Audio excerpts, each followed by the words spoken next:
Strengths and weaknesses of a patronage system. As we address different strengths and weaknesses of the patronage system, keep in mind that the patron-client relationship can exist on a large organizational level as well as in a small-scale level in village relationships. Let's look at some of the strengths. In cultures with a strong middle class and governments that provide social securities, people can easily disdain the patron-client relationship. We feel that this system heightens the dependency syndrome, and we need to break that syndrome. However, there's a deep strength in this system as well. In our present-day world of violence and disasters, we have an increasing number of refugees who flee both man-made crises as well as natural disasters. They are helpless and homeless. And most refugees come from traditional cultures. And in their loss, life without service providers or without patrons would be almost impossible for them. Disaster relief services become patrons for the refugee population. Or in another example, people are stuck in the bureaucratic system. Some call it red tape. They can't get a passport or find employment. Maybe they have a police charge against them or whatever. And so they look for a person, a pastor or an NGO, a relief worker, someone with influence, whom they then get to know, and they are sure that this caring person will help them out in their crises. And the wealthy patron or the righteous rich, they have the resources and then are morally obligated and honored to provide for the poor. And the recipients are honored bound to offer gratitude and commitment back to the patron. And this becomes a reciprocal relationship that keeps the society together. This system becomes a melody of a patron's gracious generosity and the client's heartfelt praise. This is a beautiful picture of salvation. Our Heavenly Father, as the divine patron, offers us His gift of grace, that is Christ. And we, the beneficiaries, we receive this grace and respond with joyful commitment to serve Him. Now, what about weaknesses or problems in the patronage system? Both patrons and clients can use the system selfishly for their own benefits. Clients can exploit or manipulate well-meaning service providers. And patrons can provide benefits for those in need simply to empower themselves as patrons or to buy more loyalty and enhance their own prestige. Sometimes this system feels like we have financial friends. An overemphasis on the patron-client relationship, especially when Westerners are involved, it makes it feel like it's a financial friendship.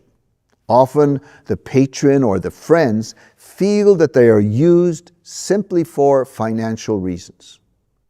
Donors and employers from individual societies, but who work in an international setting, will often try to separate, the finances and the relationships. But those from communal, traditional settings don't see the divide. As I've said elsewhere, everything is integrated with everything else. Now, there can also be manipulation and corruption. A patron can manipulate the system with his or her wealth and power. As he or she gives gifts to the poor, the patron then keeps the poor emotionally attached and indebted to him or her as a patron. And no one dares to speak up against the patron, even if he or she is toxic and oppressive. The clients are forced to offer blind support and loyalty so that they can keep the patron's support. Now, what happens if the patron withholds favors or can't help anymore? Or maybe he or she will want to spread influence elsewhere. Maybe the client didn't support the patron enough. And the patron will only support those who support the patron. The Arabs have a saying, when you feed a mouth, the eye will be embarrassed. There's different ways to look at it. It could mean when a patron helps a poor person, the poor person is humiliated or ashamed. Or When a patron helps a poor person, the poor person just closes their eyes or ignores whatever the patron does, good or bad. What about lack of gratitude?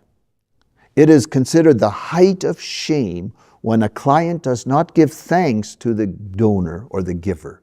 Ingratitude will cease the flow of benefits.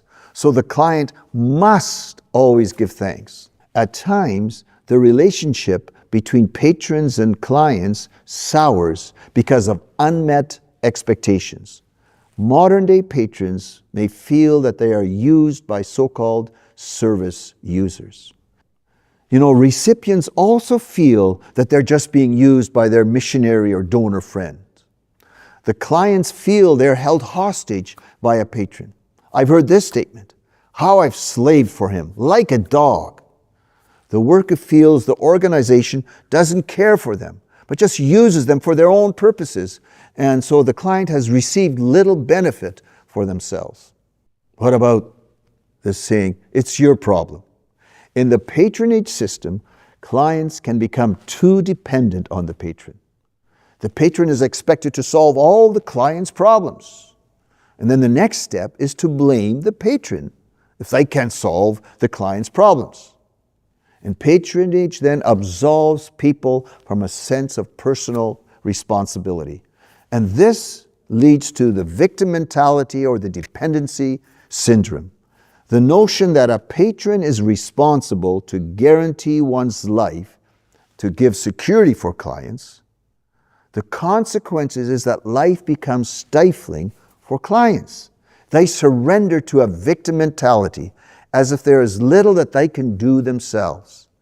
And then over time, such a mentality limits people's own development and growth. So in this activity, ask yourself, what is a strength and what is a weakness?